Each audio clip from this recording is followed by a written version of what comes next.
Hello all brothers and sisters, welcome to my YouTube channel, Lascar Raghul. Chapter 13 of The Science of Getting Rich by Wallace D. Wattles. Recording by Majlinger. Chapter 13. Getting into the Right Business.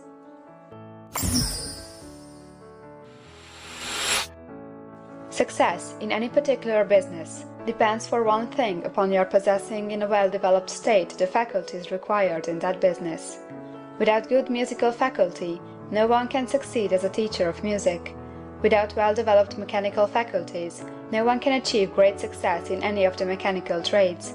Without tact and the commercial faculties, no one can succeed in mercantile pursuits. But to possess in a well-developed state the faculties required in your particular vocation does not ensure getting rich. There are musicians who have remarkable talent and who yet remain poor.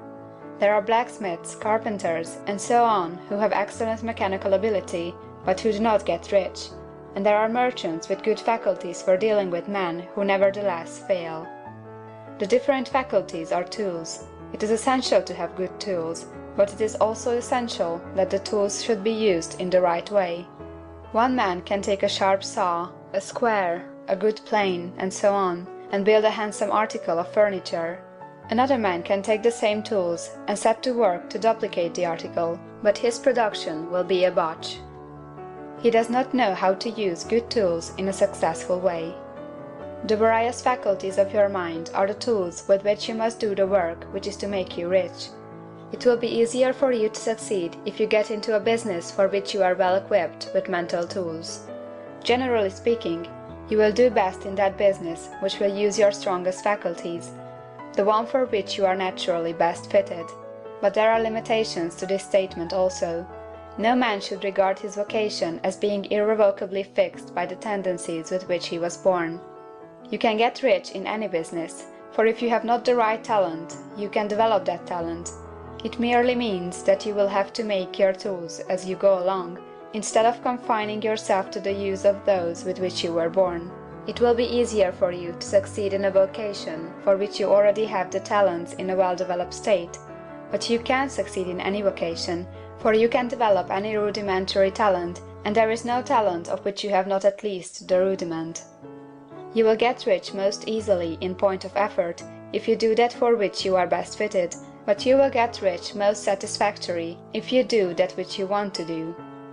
Doing what you want to do is life, and there is no real satisfaction in living if we are compelled to be forever doing something which we do not like to do, and can never do what we want to do. And it is certain that you can do what you want to do. The desire to do it is proof that you have within you the power which can do it. Desire is a manifestation of power. The desire to play music is the power which can play music seeking expression and development. The desire to invent mechanical devices is the mechanical talent seeking expression and development.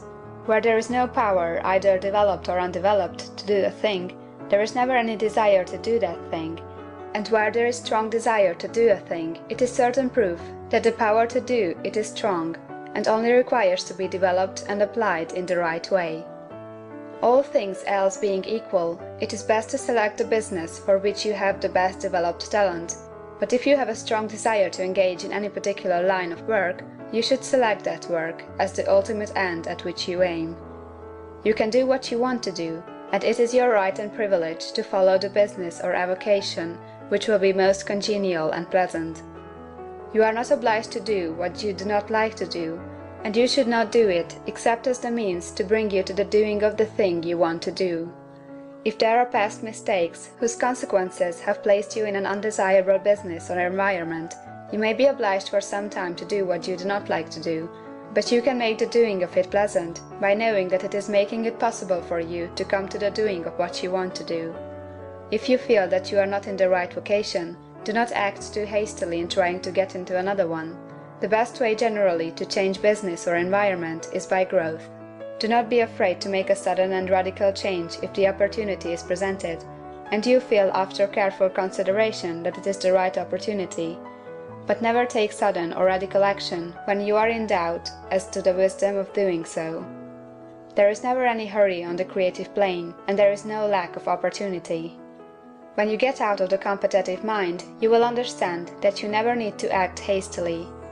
No one else is going to beat you to the thing you want to do. There is enough for all. If one space is taken, another and a better one will be opened for you a little farther on. There is plenty of time. When you are in doubt, wait.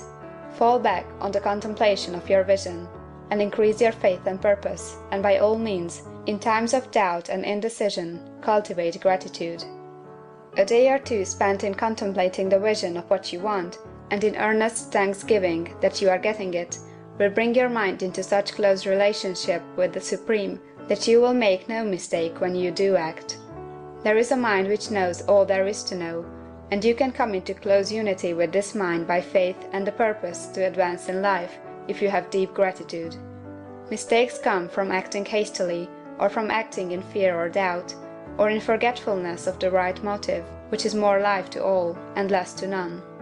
As you go on in the certain way, opportunities will come to you in increasing number, and you will need to be very steady in your faith and purpose, and to keep in close touch with the All-Mind by reverent gratitude. Do all that you can do in a perfect manner every day, but do it without haste, worry, or fear. Go as fast as you can, but never hurry. Remember that in the moment you begin to hurry, you cease to be a creator and become a competitor. You drop back upon the old plane again. Whenever you find yourself hurrying, call a halt. Fix your attention on the mental image of the thing you want, and begin to give thanks that you are getting it. The exercise of gratitude will never fail to strengthen your faith and renew your purpose. End of chapter 13.